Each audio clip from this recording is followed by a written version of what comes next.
Hey guys, Miss Marusik here, and in this video we're going to be looking at an introduction to gas laws. We're going to be talking about all the various variables that we can measure when dealing with gases and look at some of the equations that we can use when we're calculating with those variables. So to start us off here, we have a list of the 4 different variables we're going to see in these equations: pressure, volume, temperature, and amount, and they tend to use these symbols rather than writing out the entire word, and we'll see that on our formula chart here in a little bit. To start us off here with pressure, pressure's official definition is the amount of force that is presented upon a particular area. And so in physics, you'll probably end up dealing with that equation. For us, we actually care more about pressure in terms of collisions. If the collisions inside of a container are greater, then that would indicate that there's more force pressing on the area of the surface of the container, and so therefore our pressure would increase. So we are really concerned with those number of collisions as we are describing what happens with gases. However, the official measurements that we use, the units, would be torr, millimeters of mercury, ATM, which is atmospheres, or KPa, which stands for kilopascals. These are the kind of 4 big ones that we see in AP chemistry. There are some other ones that you might be familiar with. I'll give you a perfect example of that. Here in the United States, we use PSI, which is pounds per square inch. Tire measurements, the air pressure in your tires is measured typically in PSI. However, of course, in science, we use the metric system, and so this tends to be more the units we see versus pounds per square inch. For volume, you could have your traditional liters or milliliters, but you could also have a length times width times height cubed. So you could have something like centimeter cubed, meters cubed, any kind of unit of length cubed could be used as a volume unit as well. Now, sometimes, depending on the problem, one volume unit is better than another, and so we'll talk about that as we get into some of the calculations. For temperature, here's kind of the biggie. We have to use Kelvin anytime we're doing these calculations.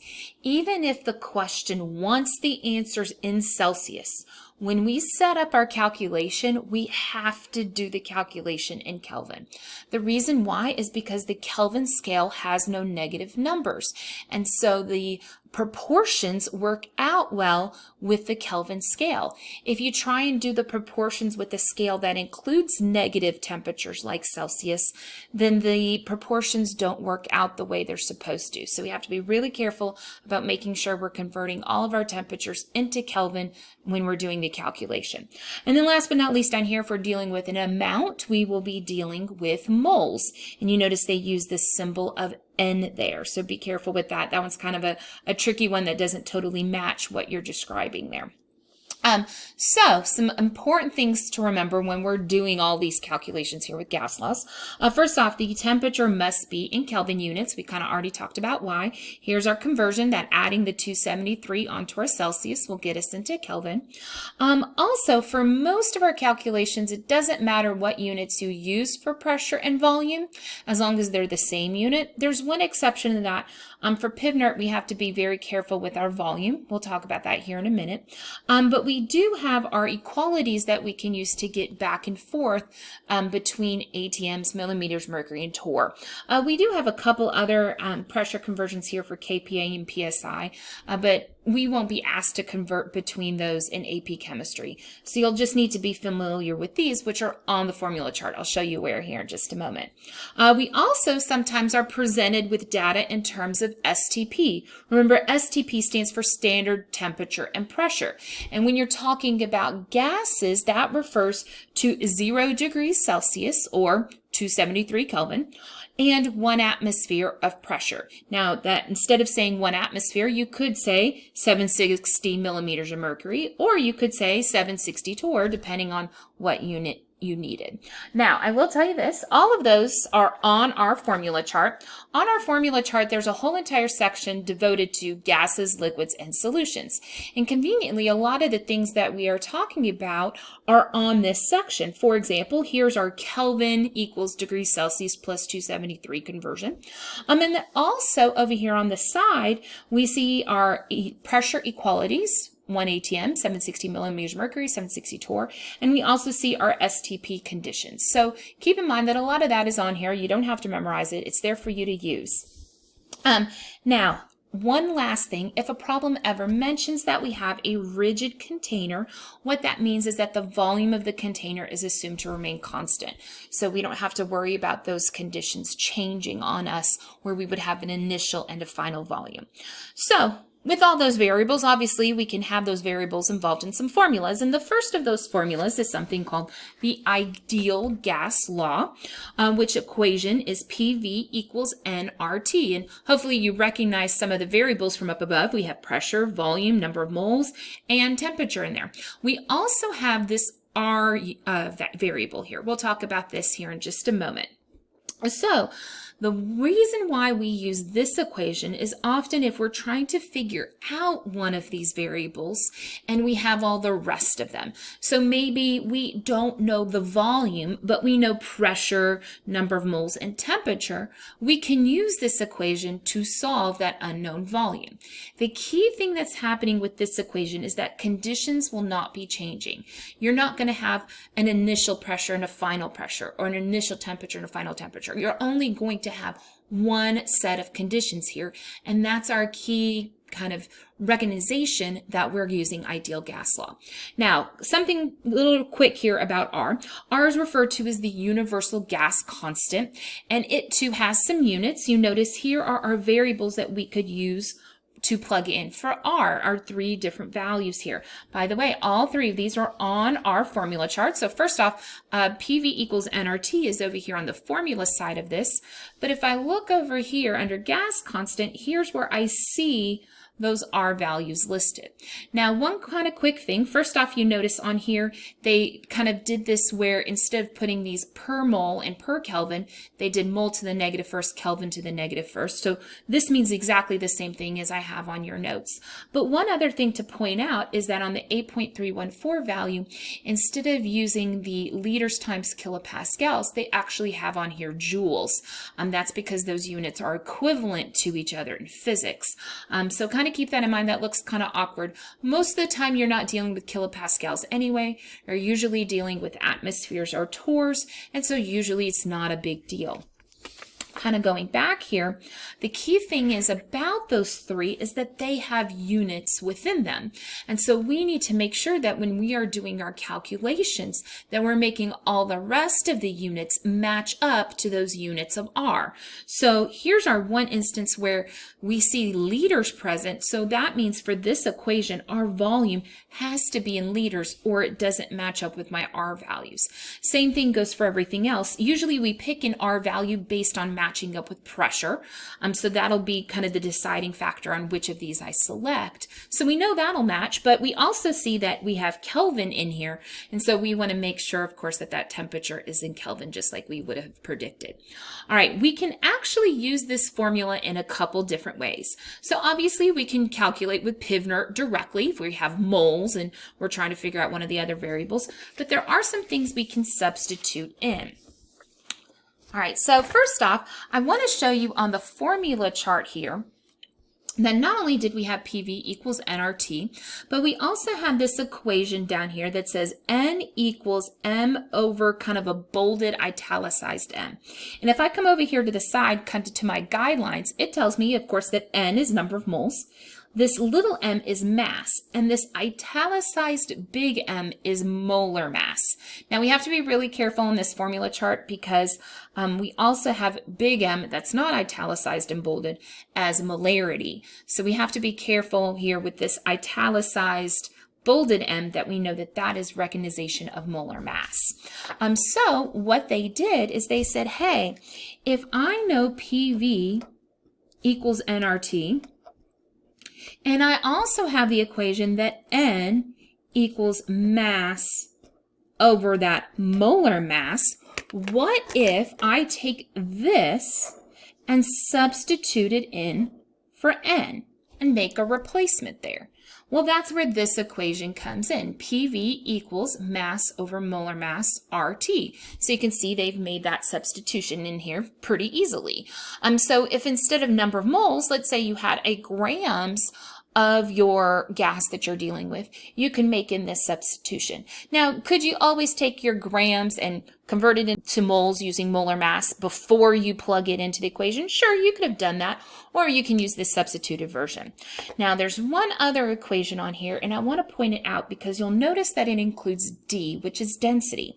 Now, if we remember that density equals mass over volume, what they've done here is they've rearranged this equation to solve for that mass over volume. So to kind of see the rearrangement here that they've done, again, they started off with PV equals mass over molar mass, RT, and they said, hey, let's bring the volume over, and we'll go ahead and bring P over, but then we'll send molar mass to the other side. So to send molar mass to the other side, since this is divided by molar mass, I'm going to multiply by molar mass here. Okay. And then since this is now multiplied by PV, I'm going to divide by PV on this other side to bring it over. Okay, so now I have molar mass equals the mass times R times T over pressure times volume. Well, look, mass over volume, that is equal to density, and so that's what they've plugged in here. Now, there's a funny way to remember this equation. Some people call it the meow meow formula, like a cat says meow meow, and you're like, why the heck did they do that? Well, okay, here's the funny way to remember it. If you remember it as the meow meow for molar mass, the saying is that cats put dirt over their pee. Oh, isn't that terrible? I know it's gross, but whatever, it works. And hey, it's a great way of remembering this formula because this formula is not on our formula chart. So if you like this formula to use for density where you don't have to rearrange it to solve for it, then it would be something that you would want to remember yourself. So again, both of these equations are fabulous equations, but they are not directly on your periodic table. Now, something else to keep in mind, that sometimes I'm presented with two sets of conditions. Maybe I have, here's my first volume, and then I change the volume to a new set of conditions. And so when that happens, we need to maybe calculate a new temperature that's occurring at, or maybe a new pressure that's occurring at. I'm going to have two sets of conditions. And to handle those equations, what I need to do is think about rearranging my PV equals nRT equation. When I rearrange PV equals nRT to solve for R, what I would do is bring the N and the T over to the other side. So since they're multiplied over here, to bring them over, I would end up dividing by those two. So I have PV over NT equals R. Now keep in mind, R is a gas law constant. It's constant regardless of what kind of conditions I have for pressure, volume, and temperature in moles. So what that means is that even if I change one of these conditions, those conditions will end up changing proportionally to the new set of conditions. However, that R should remain constant. The R doesn't change. It's a gas law constant. So in understanding the fact that R doesn't change, let's say I have an initial set of conditions, an initial pressure, volume, number of moles, and temperature that I'll call my set of conditions number 1. And let's say I change one of those sets of conditions. Maybe I change the pressure or the temperature, and I want to see what that does to the rest of the variables. Well, I know that that new set of conditions will also equal that R, that gas law constant, which means this will equal our new set of all of these conditions. Now, this is what is called the combined gas formula. As you can see, it includes all of the variables in there that we talked about in that first table. The only thing it doesn't include is the constant because, again, we assume that to have stayed the same. Now, what's interesting about this equation is a couple things. First off, it is not on your formula chart, but even though I know it probably looks really familiar, we dealt with this equation quite a bit in pre-AP. But let's say I keep some sets of conditions the same. Like, let's say I want to run an experiment where I change volumes to see the effect that that would have on the pressure of the gas. But I'm going to keep the number of moles and the temperature the same. Well, if I keep those two the same from side to side, then that means those two variables would cancel. And so I could use this equation right here to calculate with an experiment where all I'm changing is volume and pressure. So I can actually use this equation in a couple different ways to get what are called the individual gas laws. So to see those down here for a moment, our 4 individual gas laws that again are not on our formula chart, just like the combined is not on there. With Boyle's equation, we change volume and pressure. So if I come again back up to here and assume that number of moles and temperature remain the same, and I cover those up, here would be my resulting equation, P1V1 equals P2V2. Now I went ahead and filled in this math relationship, but let's talk about it for just a second.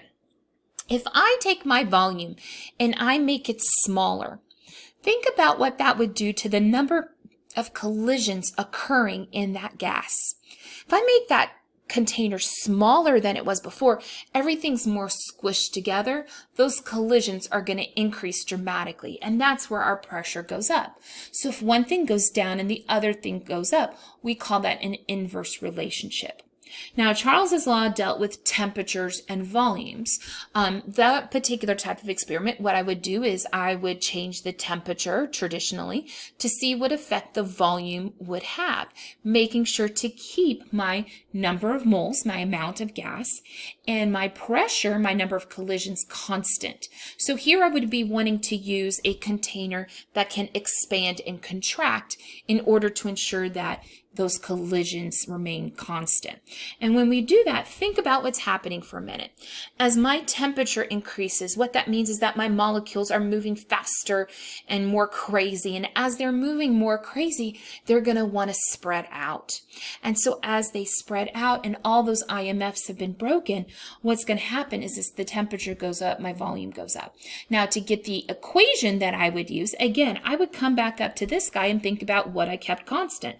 Well, I kept number of moles and pressure constant in that experiment. And so when I do that and I cover those up, notice that the resulting equation is what I wrote here for Charles's law equation.